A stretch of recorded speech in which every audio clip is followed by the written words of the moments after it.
got the chance to show a little care, don't hold it back, don't leave it there. There's a moment now, can let it in your soul. Kindness saying weakness is the strongest gold. When it rises up, don't let it pass. It's the kind of thing that's built to last. A simple act, a helping hand, can echo louder than you planned. Oh, we're running out of time, can't you see? What you give away comes back eventually. Life's too short to be anything but kind. Open up your heart, don't live blind. Love a little deeper, take your time. Yeah, the world needs more of your light to shine. It don't cost a thing, just change your mind. Lift someone up, leave the dark behind.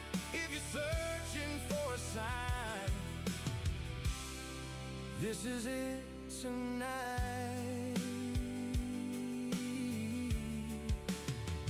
Just be kind. When life puts a moment in your hands, don't question it, just understand. There's a reason you're standing there, to give a little love, show you care. It don't take much, no heavy load, just a smile on a dusty road. A word, a touch, a little grace can turn around somebody's day. Yeah, the smallest spark can light the flame. And we're all a part of that same chain. Life's too short to be anything but kind. Open up your heart, don't live blind. Love a little deeper, take your time. Yeah, the world needs more of your light to shine. It don't cost a thing, just change your mind. Lift someone up, leave the dark behind. If you're searching for a sign, this is it tonight.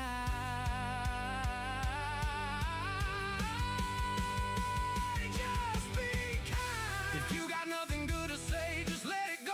Let your actions speak what your heart knows. There's a power in the quiet, in the way you show that love's the only truth that grows. Yeah, the energy you give is what you'll find comes back around in its own sweet time. So stand up tall, let your spirit shine.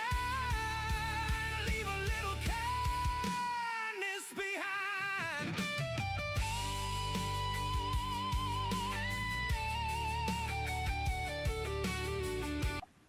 Welcome, welcome, welcome, friends, to ConnectImpact Hub. This is our episode 4, People Helping People. I am excited to be here with you all on this Wednesday with Kristi. Kristi, thank you for joining us today. And I also want to give credit to Tom Cullen for the amazing song, Just Be Kind. Connect with him if you'd like some beats. I did tag him in the comments of today's event, and I'll also be putting his information in the bio. With that, who am I? I am the founder of ConnectImpact Hub, where we're on a mission to end homelessness. We are providing advocacy services nationwide. And if you would like to learn a little bit more about that, you can connect with me either on LinkedIn, or you can also connect with us through the bio that's listed here. It has all our information on how to connect with us. And with that, I'm going to pass it over to Kristi for her introductions. And Kristi, there, awesome. Welcome, sister. Thank you, sister. Thank you so much. Your heart, I love you. You're everything, Martha. And I'm Kristi. I am on LinkedIn. I'm a community builder. And I love supporting my friends because we all need to know that we are not alone. So you can find me on LinkedIn. and maybe Facebook. Yeah. Yes. And maybe there'll be future things coming out too. So stay tuned. Maybe. Never know. I actually had the pleasure of meeting Kristi here on LinkedIn, and I was able to hear a little bit about her story. And I thought it was really important to have her come and be one of our guest speakers today because she's got a pretty strong message for anyone that may be facing any type of adversity, and she'll jump into that a little bit more. Um, as far as relationships, as far as being unhoused, being a single parent, and how to maneuver through it all with little to no support from friends or family, and sometimes even community services. So, Mhm. Kristi, I'm gonna just, jump right in here with first, like, it's so great to see you. Thank you. And Thanks for having me. I also want to thank you very much for saying yes to joining us today and to sharing. Um, we, all of us, walk different paths, and some of us may Mhm. be in either a dark place and don't know where to seek support, or maybe we've overcome a dark place. And maybe there's another person out there that may need to hear our story. And so, Kristi, I'm going to pass it over to you. And if you could, share a little bit about yourself, like where did you grow up? How was life growing up for you? Yeah, thank you for passing the mic. I grew up in Jacksonville, Florida, and I'm back in Florida. My childhood was horrific. That's a good word. Um, my mom was abusive. I didn't know my father. I didn't meet my father until I was an adult. So I never had anyone to help develop that self worth. Children at an early age, as an infant, you start to get messages and you start to get people to show you your worth. That's when you start to form attachments. So that's a very critical area, a critical time for a child. So I didn't have that. So I'm starting off like with the message and the belief that I wasn't lovable. I was told I wasn't lovable and I felt like I wasn't worthy. So when I went to school, it was like I had a target on me, like I was walking around with my head down and it looked like, I was just a victim. You know, that led to bullying. I got beat up in school. So I dropped out of school. I went back to get my GED and then I still had the feelings. I still felt like, well, if your mother doesn't love you or if your father doesn't love you, then why would anybody else want to love you? So that began a cycle. All of my relationships, in one way or the other, were abusive and toxic. And it was because I didn't know, I didn't get the message that I was worthy. I didn't get any messages that I was lovable. I didn't get any reinforcement that I was deserving. I was giving more than I was receiving. So I'm working on myself. I'm a work in progress through therapy and friends that like pouring to me. I am learning and finding my worth, my value, and my star quality is coming out. So thank you. Oh, You are. thank you, Kristi. Yeah. So, Kristi, when you were a child, did you ever seek any support from any of the counselors or the teachers? Or were you just like a quiet child and just kind of kept everything in? Oh yeah, Yeah. definitely. I still do. Yeah, I was quiet. I kept everything in. I didn't tell anybody because I didn't know, like I didn't have anything to compare my childhood to, with my friends' childhoods and how their parents were. So I was very quiet. I even had a teacher bully me. So it's like I couldn't find support at school. So I had just dropped out. But I didn't have the supportive services. But they are out there, like even listening to people like Jacob, people that have Mhm. gone through things like that and there are resources and people that will listen. So keep telling, if you need to tell, if you need someone to talk to, let them know what you're going through. That's going to Yep. save you a lot of pain and agony. Yeah. Yeah. And, and then also finding your community, right? As a child, Mhm. you're not receiving that support from family. I definitely um I definitely sympathize with that, Kristi.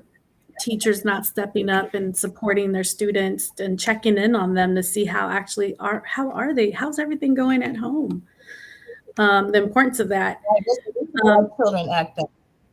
Yeah, there's a what reason was why children are quiet. There's a reason why children get quiet and they act Yeah, out in school. Someone needs to yeah, ask, what's going on at home. right, right. So Kristi, I see we have a couple friends in the audience, so I'm just gonna acknowledge them really quick. Um, Yeah. Golem is here from Bangladesh. Welcome. Thanks for And coming. then yes, and we also have Kristi. She says spread love. And Kristi does spread a lot of love everywhere. If you've gotten to know her or if you don't, you will easily pick up that she's got a lot of love to give, but also a lot of love to receive. Welcome, Brother Chris. Thank you so much for joining us. It's so great to see Thank you, Brother you. Chris. We love you too. And Brother Chris also said he knows that feeling about bullying that happened to him as well. I'm sorry that happened to you. It didn't happen. Yeah, I don't know how it is now because I know they have like anti-bullying groups, but I know also when I was growing up in middle school, I had a really difficult time as well. Mhm. Seventh grade was tough for me. Yeah. And kids, I mean, teenagers, I mean, it starts in the home. I mean, we as It parents, we does. got to teach our kids, about it. And I mean, even today in today's society, I mean, we're seeing it on TV, what's happening with young adults. Unfortunately, It's tragic. you Yeah. can't even, like, who do you trust, right? Even in friendships, like you have to play it safe almost.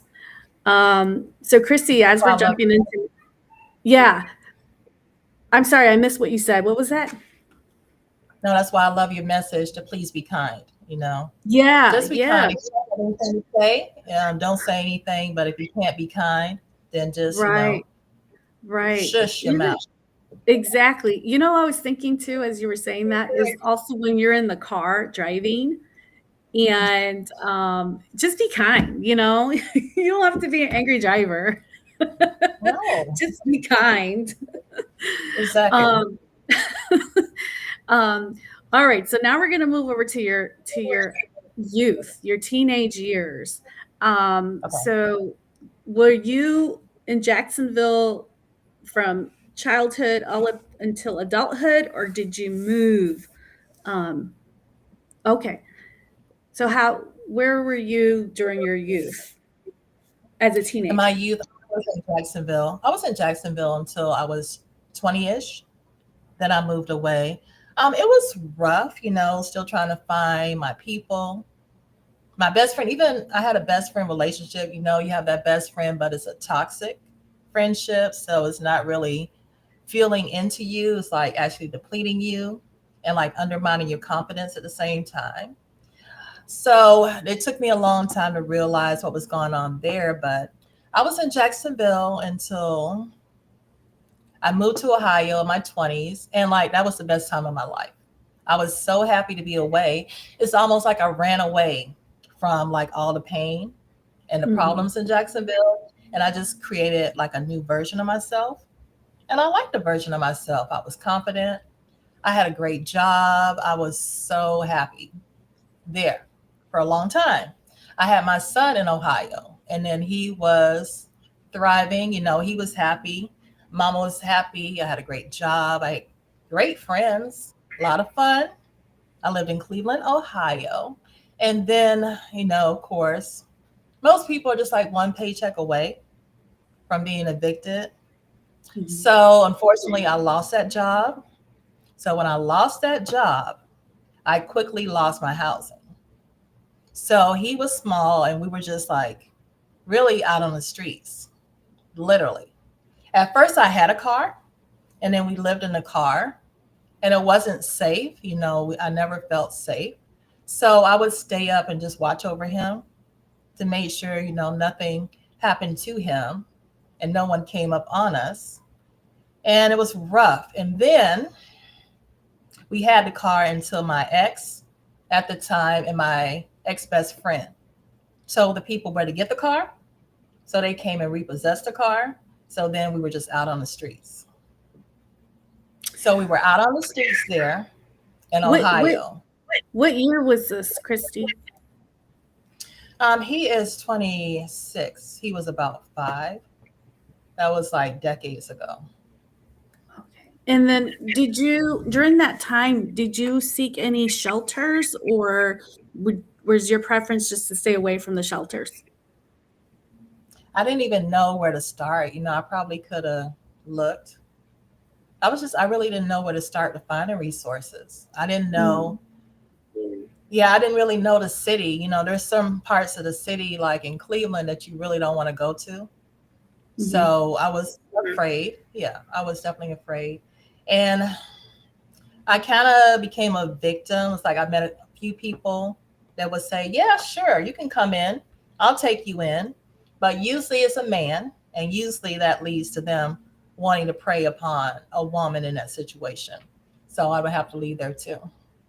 So then I Yeah. came back to Florida because my mom asked us to move back because she was so concerned. But that concern changed when she threw us out too. So I was back again homeless with him when he was small. And now we're in Florida. So we're trying to navigate and figure out that as well. So, of course, I found a little job and, I found us housing. And as a single parent, you can definitely relate to the struggles that come with that too. So you know how it is. Yeah, definitely. And talking about that, also the process of asking for help, where to go to help when you're going through situations of job It's hard for loss me to ask or for help. family, situations. Um, your mind too. You're not. Everything is a fog. Yeah. So it's like, okay, what do we do now? Like, where do we start? It's like you can't even walk straight because you're just trying to No, figure out how you're going to eat, where you're going to use the bathroom, where you're going to sleep. That's like the last thing you want to think about is where am I going to go to ask for help, exactly. Yeah. unfortunate, but it happens. I've heard that a lot. And I mean, when you're also when you're dealing also with mental health, depression, anxiety, or PTSD, or some type of mental health condition, bipolarism. I mean, all that, or you've got a health condition, diabetes, some type of health Mhm. condition that can affect. It's very difficult to process what's happening outside, It takes a toll. internal. Yeah. Okay. Wow, Kristi. Yeah, Um, just $1. Yeah, just trying to figure out how to eat. Oh, it's so hard. Like my last dollar, if I had $1, it was on him. Buy a pack of noodles or buy a hamburger for my son. I wasn't even a thought in the process. yeah. I'm just trying to keep him Right. safe and fed. Now, we do have the county programs like Medicaid and the food stamps, cash aid. Did you pursue those benefits when you were? Yeah, okay, when you were on house. So um, Yeah. during that period, was that case manager able to provide any support? Did they ever say, "Hey, we got resources for you"? Um, what happened there? Like, did you just not follow up, or were they not provided to you? That's a great question. At first, I didn't know what was out there because I'm new. I was new to Florida too. So at first, I had to just, do the traditional find a job, quickly find an apartment at first. And then as he got older, I found I applied for Medicaid. I got Medicaid food stamps. I got a case manager. Like some of those were like lifesavers, just like you, like people that really care. And then he told me about more resources and they told me how to get more assistance. So I went that route and I eventually got assistance from Section 8 housing too. I learned about that program. So that helped a lot, like through his youth. That was a lifesaver. That's how I raised him, by myself. We didn't Yeah. have child support. Okay. And so for friends that don't know, Section 8 is a housing program here in the States. And that housing program, depending on your income, if you have income, you will only pay, I think it's 20% or 30% of your earnings. So if your rent is, I'm going to just say an example, 700 and you're Mhm. making $540 a month, then you will only pay $150 a month for rent. And in some instances, if you're not working, you will not pay any rent because it's covered under the Housing Authority, which is a government funded program. And I just wanted to share that for folks that may not know what that is, Kristi. Now, this program, um, I know I've seen cases where it can go once the child goes into college, where the parents can remain on the program. And so that's another wonderful benefit to have also. Many people don't know. They think that once the child graduates, then that means they lose the benefit, but no, they can stay on the benefit. Um, I don't know But if I didn't know there's a limit now, but I know a lot of things are changing with the housing authority where they are trying to eliminate, I believe it's 96,000 people off of the program. And I could be wrong. I have to look up the data, but I do remember seeing 96,000 in a meeting that I attended under Housing Authority not long ago. And so, but right now, they haven't said that was going to happen, but and we hope it doesn't happen because that means that we would have more unhoused families in the U.S. Um, Yeah, they have said a lot. And I think they even dropped the age limit for children in Florida, if I'm not mistaken, for how long you can get that assistance. yeah, I want to welcome Paulette. Welcome, Paulette. So great to see you. Hi, Hello. Heidi, Paulette. hi. Hi, Chris. Hi, Um, Christy. Hi, um, Paulette. You're so beautiful. Hi. What, in the flesh, you mean? Somebody no, said that the other day to me. In the flesh, you're even more attractive. And I was like, I'm not sure if that's a compliment. Let me just work that through. Thank you for that, my darling. I appreciate it. I think I'm very hot and sweaty. It's about 100 degrees here. We're dying. We're not used to it. We don't have any aircon. Oh, We've got a no. fan. It's horrendous. No. yeah. Horrendous. Got a fan there and a fan there going. Psh, psh. But anyway, I'm really glad to be here. So thank you for letting me know what was going on because I forgot completely. I was up to my neck in it. I was doing audiobooks, so I do apologise. It's okay. It's okay, Paulette. We're talking about housing, and I know Paulette and I have had these conversations too about housing. And Kristi was mentioning, she was in house with her son, and she was able to get into housing. But like many Americans living paycheck to paycheck with no security, she was, blessed to be able to get a voucher, but not everyone is. And so we were just talking about the housing issue that we are facing here in America. And then there might be cuts. We don't know yet for sure, but there is talk of 96,000 people that may be without housing. And so the National Alliance on Ending Homelessness is advocating for the people to keep the funding going because if that is cut, that means that we will have more unhoused families out on the streets. There's 100,000 just in Nevada, just been taken off of the Medicaid. Oh, Medicaid. 1,000. Ooh. Yeah, and That's her this through your conversation, healthcare. yeah, and I know, Got a line.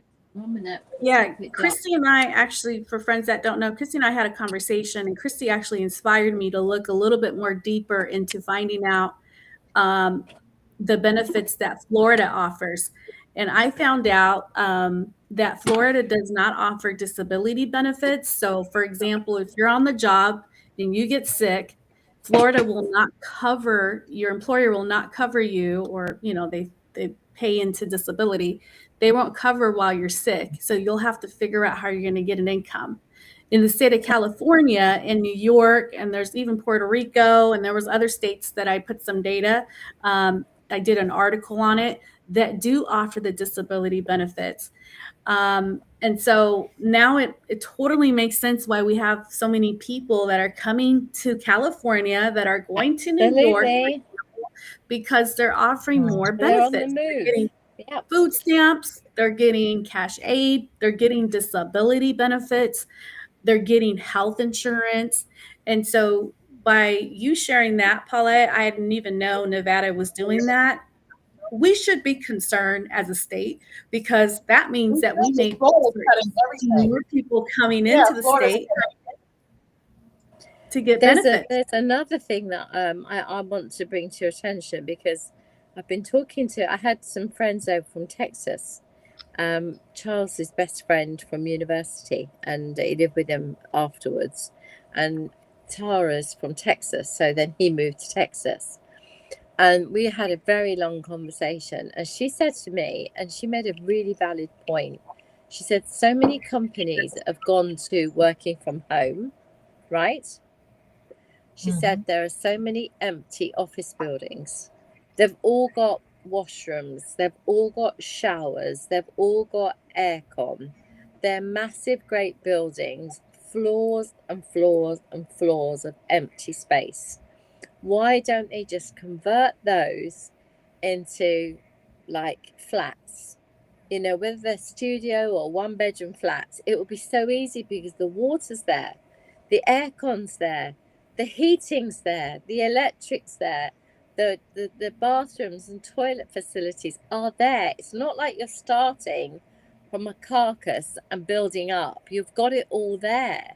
She said you could probably house in one block possibly up to 250 families in decent, they don't space. care to do it. 1,000 square foot property doesn't sound like very much, but when you've got nothing, that would be just fine, thank you very much. Not even a shared bathroom, you couldn't have your own little kitchen. It really wouldn't take that much effort and work to do. And all these billionaires who are going on about how many millions they've made since Trump's been in power, by all the insider trading deals that's been done, that's been advertised on the telly. How much did you make? How much did you make? I saw the video, right? So the point is, if those guys just gave what they made, they could do that.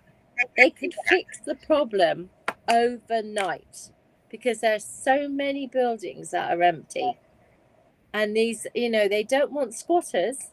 They don't want people to just come and live there. But yet, where do they want them and to they live? don't want you living on the streets now. Yeah, it's illegal. Yeah, exactly. Like in Florida, you can live on the streets. It's like you said, it's become illegal to live on the street in certain states. It's illegal. So now where do you go?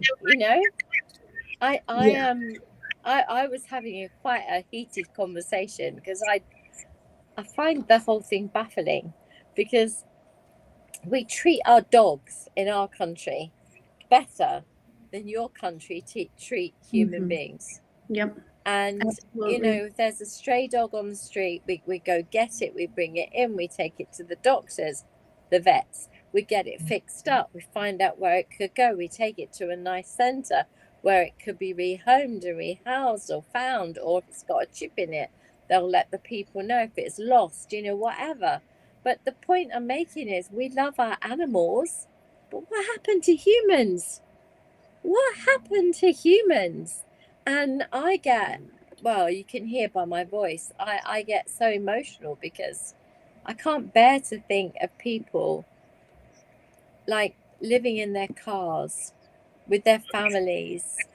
And Martha will tell you, I know this happened, that you saw, a family living in their car, and they moved their car to underneath a light where there was a camera in a car park, so that when they woke up, they'd still have hubs and tires. Do you remember you told me?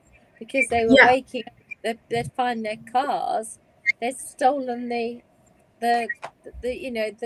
tires. And I'm like, what, when they were asleep? And they were like, yep. And they also steal the Converters. catalytic converter things. Yes. So then Yes. that happens at night. Mm-hmm. So, you think you're curled up and at least you've put your seat back and you've got somewhere to lay or rest your head and have a sleep. And then you go get a shower in the morning somewhere. And yet actually, the truth be known, while you're sleeping, someone's trying to steal Mm-hmm. from you. When you've got nothing, they'll still steal from you. Well, Paulette, Kristi actually did live in her car with her son. And Kristi, could you share a little bit of that experience so we could actually hear from firsthand? Exactly. Yeah. We lived in a car. He was maybe 5 years old. It was so scary. Like, I'm not even really familiar with the city, and I lived in Cleveland, Ohio, and it's like really some rough areas there as well. I would just stay up and watch over him. There was no safety security, and anything could happen to us at any time, not just the car, but our safety. Like, I was so concerned, I couldn't sleep. And then in the morning, I would get up and think of a public place. Maybe I can go to a gas station to try to let him use the bathroom and get a little bit of water, wash our faces. Or I would go to the library, and I would sit in the library all day because there was no one there to put us out. We could read, I could let him read, I could read to him, and we could use the bathroom there. So I was there until the library closed. And then after the library, it's the same cycle, trying to find a place to park. Where can we go where I feel like we might be a little bit safe?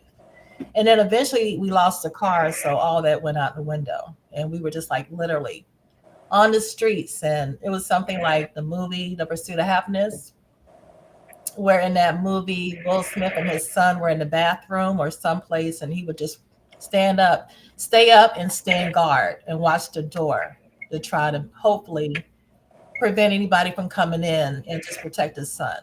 And it was almost like that as well.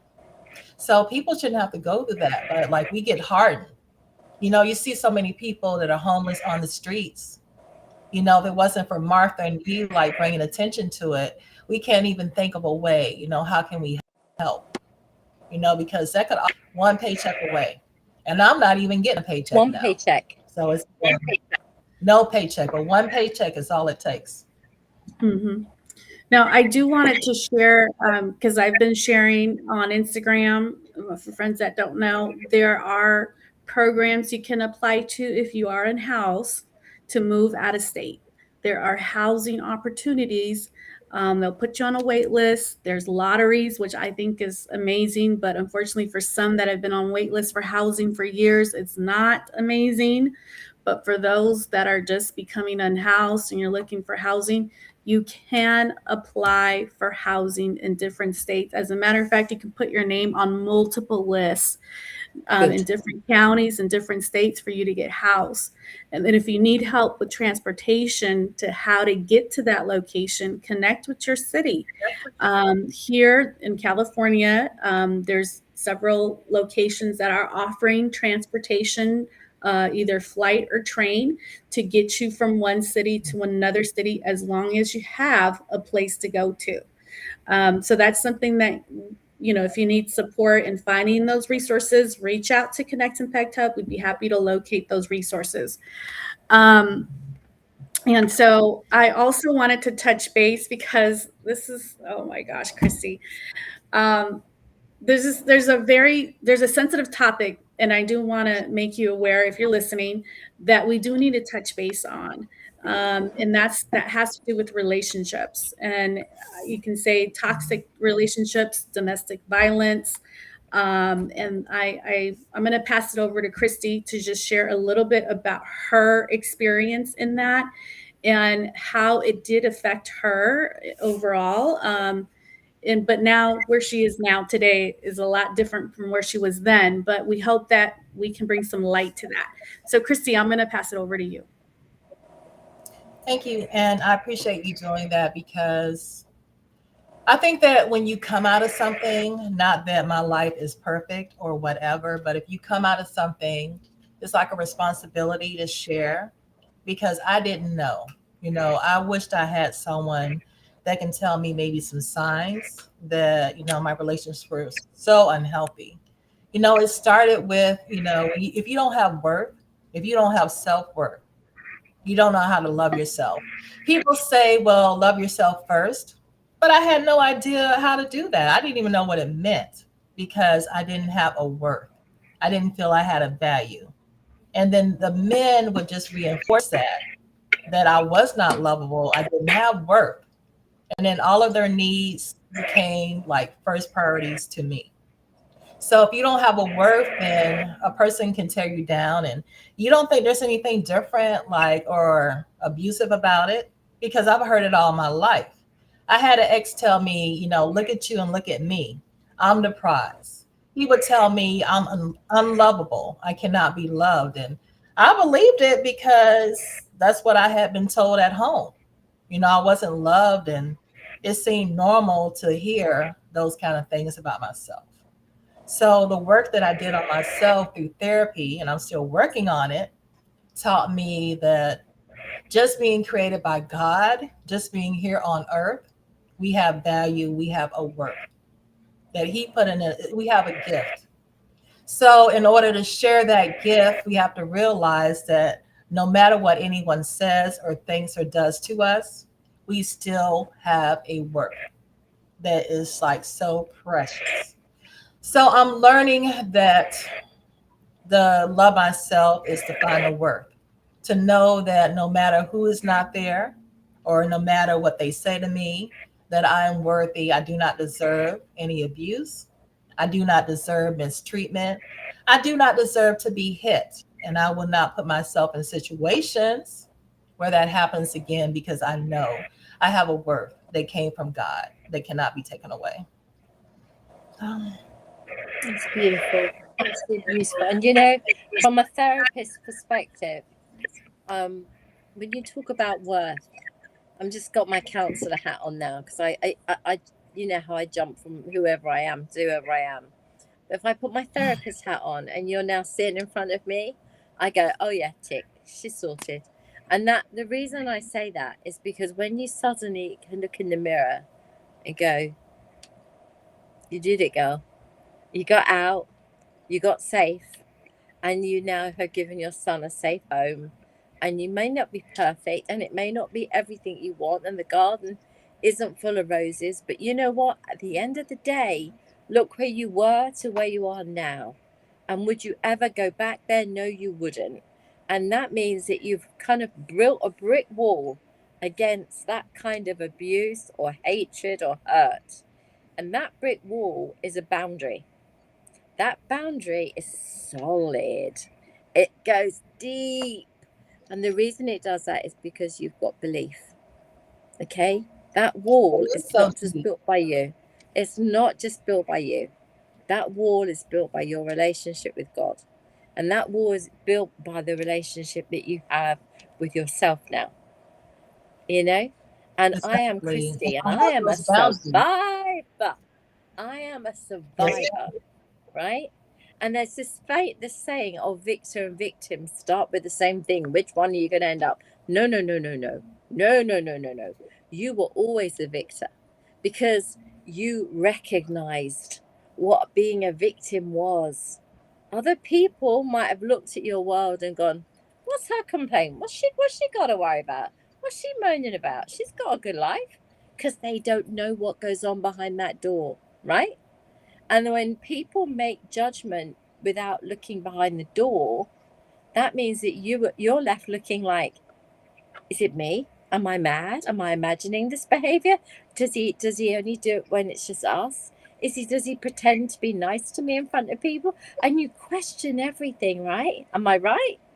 And now look at You you. are You're right. going, I don't question anything. I know I'm Kristi. I have my value. I have my boundary. I have my God. I have my roots. And nobody gets to hurt Kristi again. And it will be tough for you to let Exactly. someone in, right? It will be tough for Right. you to let someone in, but you will. You will. When the right person comes along, So, you will. yes. Your heart Yeah, will and I be just open, used my but boundary. your boundaries are fixed.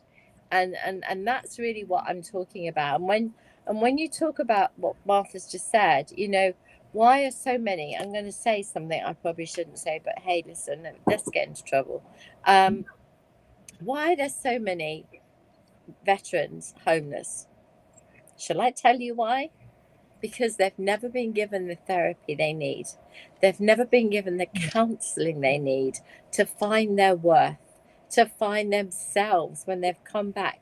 When they were part of a platoon, they were part of a group, they were part of, I'm this and I'm part of this, and it's important, and I've got a mission, and I complete my mission, and I'm this, and then it's over, and it's like, just tennis ball, out the field, cricket bat, out the field, and you're like, well, and now I'm just a ball, and I have no value.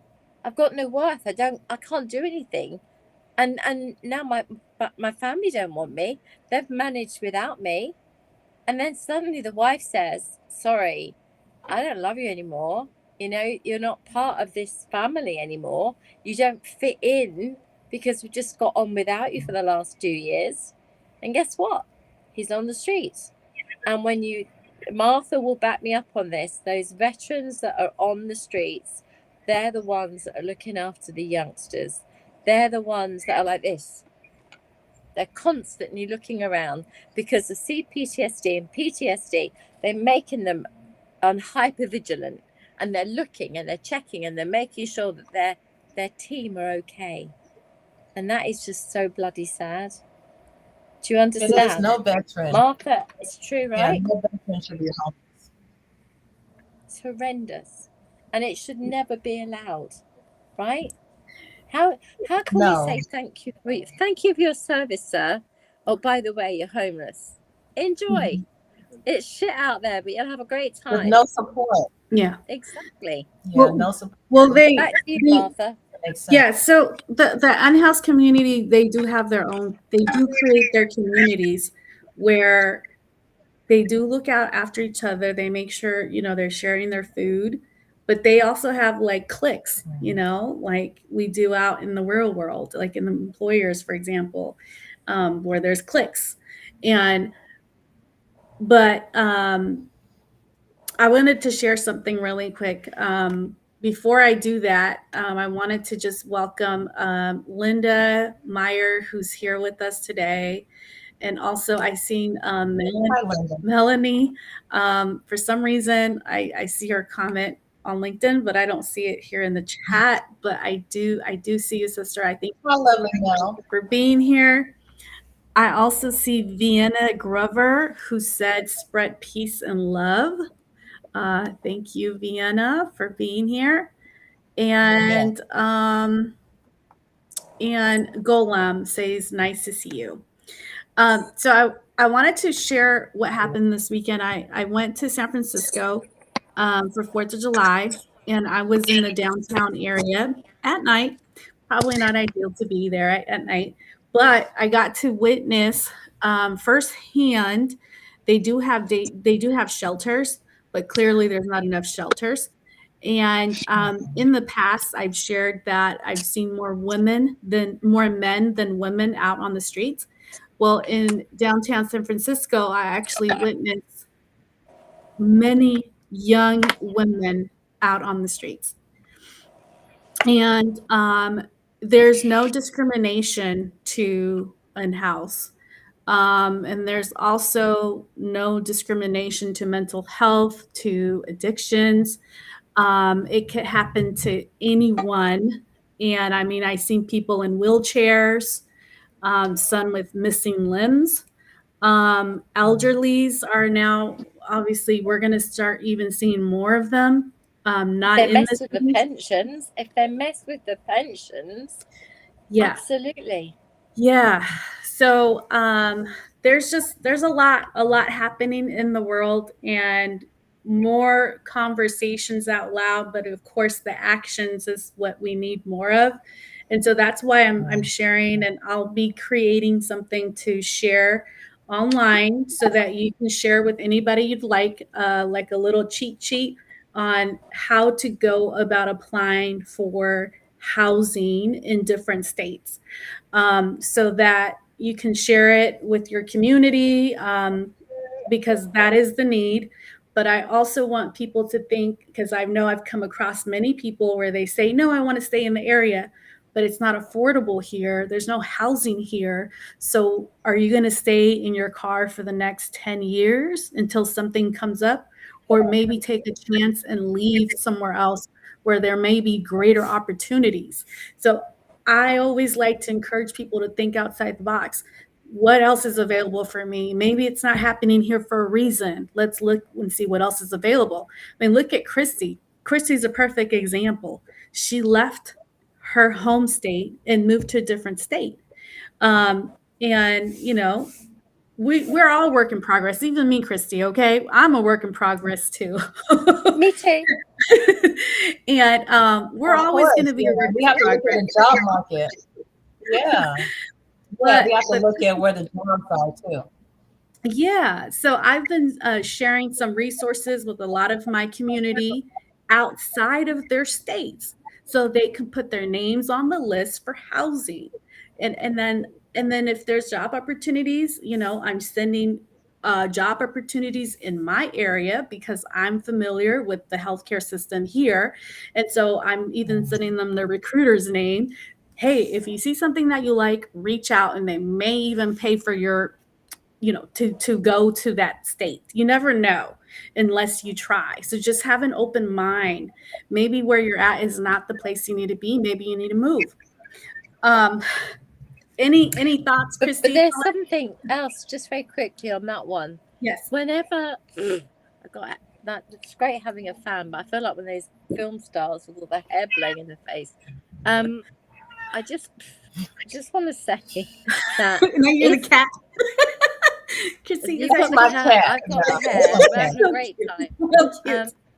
If we can, the too good to go that we all talk about all the time now. Like there's this too good to go app. If every single person who has a heart, who's watching this, and only thinks to themselves, I will go to the too good to go, and I will pick up 2 bags of stuff, and I will just go to where the homeless area is, and I will just drop it off. No thanks, no story, no nothing, just there you go, right? And there'll always be a gang leader. I don't mean gang nastily, I mean a kind of a person who's in charge of, normally actually a military person who is kind of keeping eyes on looking after everybody. They'll take those food off you, they'll distribute those donuts, they'll distribute those croissants, right? And I'm just saying, if every single person did that,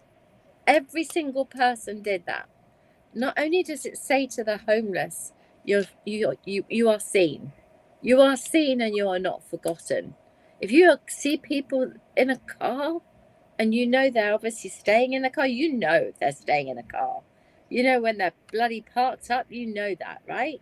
You knock on the window and you just hold a too good to go parcel up, and then just you drop the window, you put the window, you take it down, you thank you very much, the window goes up, and then you and your child open the bag and are all excited what's in the bag. Could you imagine if we could start a movement where people actually did something?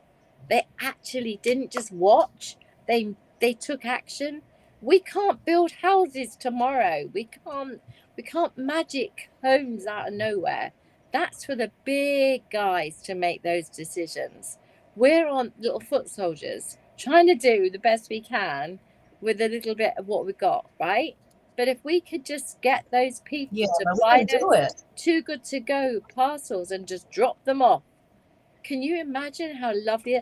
And I know that there's some talk, and you can correct me, Martha, if I'm wrong. Somebody told me you can't tell people to do that because they'll get arrested. And I said, what, for dropping off food you get arrested? No. And they're like, no, but like some people have been in trouble for giving them water and things. And I was like, listen, I don't want to hear it. I just want everyone to feel brave and feel strong and go, I am prepared to go and spend $3, $4, $5, $6, $10 on a few Too Good To Go parcels and just go drop them off. And when you walk back, you'll feel like I didn't pretend it wasn't there. I recognized it. I saw it. I took action. You know, I can't build a house, but I can give somebody food. And I think that would be the most kindest, using God. If you're a believer in faith, you believe that you should give. Right? Not give more than you have, but give something, right?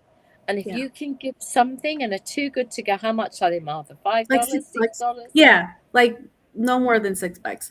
And and it's certain stores in your community, and I've used it personally, and we actually got free donuts, a couple of boxes to pass out to the unhoused community.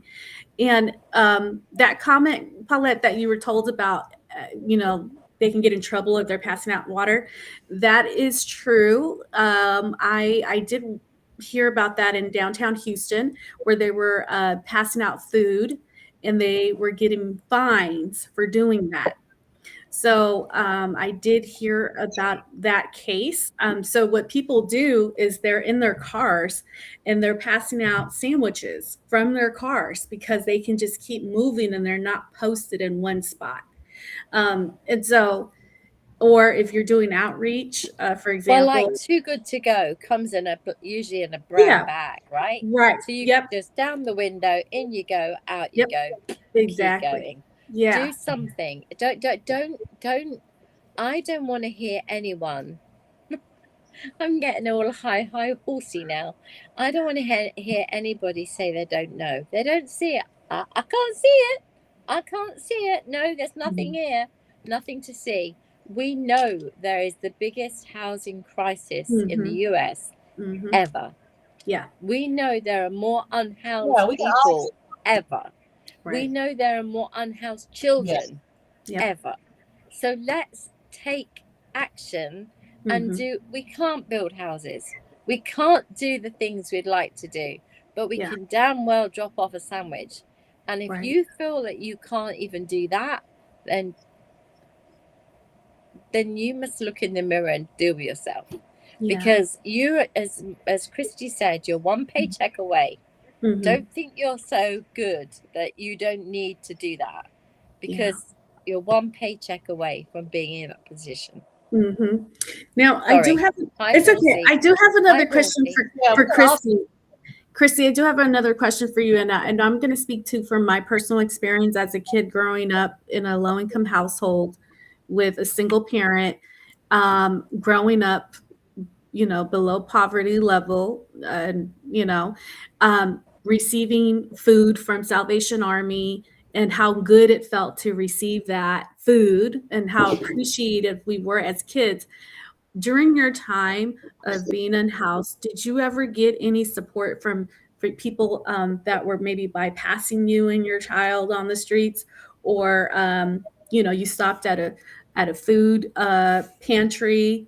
Did you ever get to witness something like that for yourself, or no? No, I had no idea. No, and everything was probably downtown, and I was even afraid to go downtown. The assistance that I did get offered was usually a man coming along, you know, saying, you don't have to be out here. Let me take you home. Let me help you. That help would quickly turn into something that was demanding something else. And it turned into some bad situations where I just had to get out and like leave in the middle of the night and take my son and go. So I'm back out on the street again. So I didn't even know where to find like the shelters, and it was probably places that I was afraid to go anyway. And trust, so it shouldn't be that hard. Goes. I didn't trust. You couldn't trust. we can all do something, you know. We can take a bag of clothes. When I go to the gym, I see a family, and I'm thinking about, I've been looking for this, especially the woman. I see a family of unhoused people on my way to the gym. And I'm thinking, you know, hopefully I can see her again. I can take some clothes and put it in my car. There's something I can do. Maybe some toiletries. And you know how precious it is, like to have toothpaste and a toothbrush, like toiletries. If you can do it, do it. And Yeah. maybe I could like ask her if she wants to come in and be my guest. Maybe she can take a shower, because I don't even know if they're allowed to come in off the street. And I know they would be turned away to just come in and use a shower. And you know how good that would feel when you're You know, going through you could something ask, like Kristi, you could ask the gym as well. If they're on the way to the gym, you could ask the gym if the gym allow the unhoused to come and have a shower, because some gyms do. And that would be an amazing thing as well, if the gym was to do it, because then they could have a family at a time and it would be safe. I just think that would Exactly. be Or I a could bring them good in. question. Yeah. If there's anything that we can do to help support that, Kristi, let us know. You know, if we I could talk will. to the gym, you know, and you know, as Connect Impact Hub, we would be happy to do that. Thank To And have is them it a gym that is a big brand, or is it a single name gym? Is it like a well-known Oh, brand no, of it's a a gym? huge brand. No, it's a Well, huge in that brand. case, And you know, if they say yes, then tell Martha, because then Martha can say to people around the country that this gym brand said yes. You know, yes, I and definitely will. we give I them just think about how to great kudos for doing it, right? And I know right. it's a lot to ask you to do, to ask the question, but you know, you're doing it for that Small family. thing. Yeah. Oh, Yeah, it's it's a small thing. to do. I'm saying it's a big Yeah, thing because I know some people would find it really hard. Yeah. Martha and I don't give a shit. We'll ask anybody for anything. Me, I just go up to people and go, "Excuse I me, what learned needs from the spare best. money?" You know, don't say that. The thing about it is, I get so emotional because I care so much about people and children, that I get so angry that the world is just stopped caring. And we can care, guys. We can do something. I'm doing it on a regular basis. I know damn well you can too. So let's make that effort in the name of Connect Impact Hub. Let's make that happen. Yep.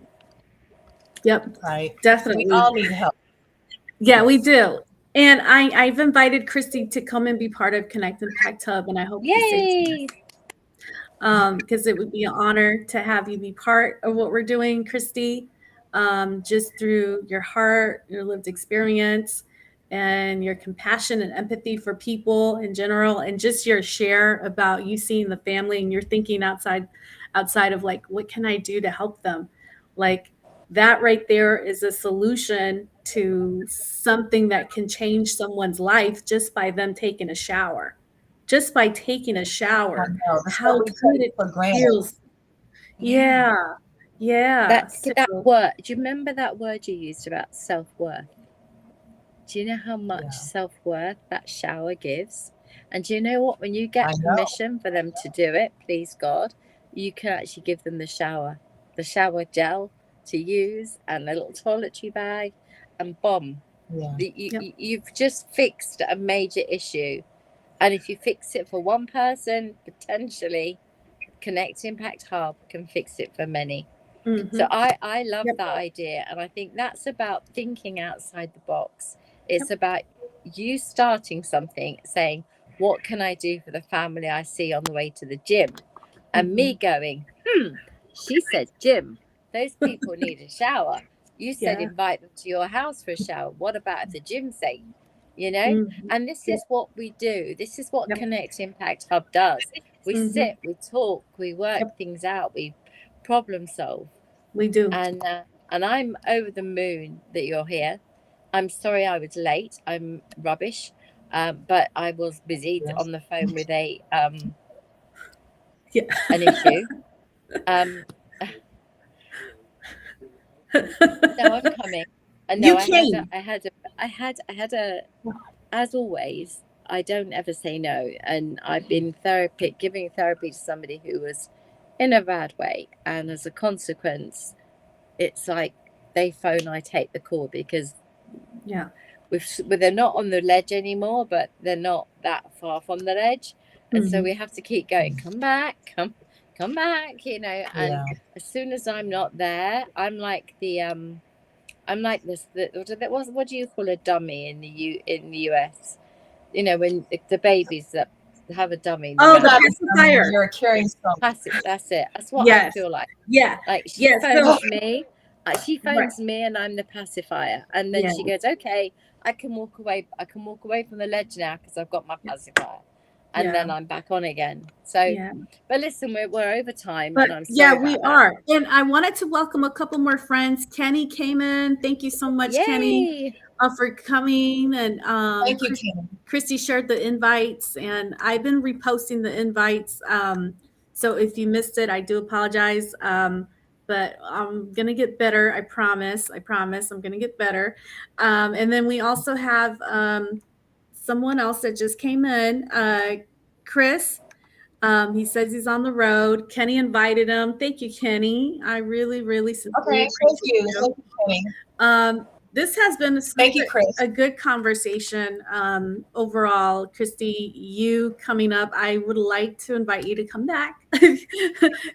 You know, be part of what we're doing with the Conversations Out Loud, because when it comes from someone who has experienced it internally and physically and all the about, it's important to be part of these conversations. I had my little taste of it, very short-lived. Paulette has, and then I'm now advocating. As a matter of fact, I do have to go. I have someone right now that's in a nursing facility that I have to go tend to, and I'm advocating on the healthcare side. So that's what ConnectImpact Hub. We're not healthcare providers, but we do have a background in knowing how the healthcare field works. So I'm bringing that into ConnectImpact Hub, because there's also resources that people don't know within the healthcare system. And so we'll touch more base on that. I've got to go because someone's made me dinner. I'm in trouble. Okay. Thank you, Paulette. We'll see you soon. Bye. Thank you, everyone. Take care. Bye, Thank Kristi. you. Lovely to see you. Love you guys. Love you, Paulette. Thank you, everyone, for Bye-bye. joining us. You. And we'll be back in 2 weeks with a new event. If there's something that you'd like for us to discuss, leave it in the comments. Let us know. Or if you have questions, please send them our way. And maybe we'll have another, episode 2 with Kristi. You never know. You never know what's coming up. We will. We'll be back. And Kristi, I thank you so much for bringing yourself here with us and sharing and always spreading love. I adore you, girl. And I'm looking forward to our next chapter as we move into that. Thank you. I love you. I love everybody here. And just do something. So, Martha, you're doing everything. I love you too. I love you. Thank you, everyone. See you later. Bye-bye. Thank you. We love you. Bye.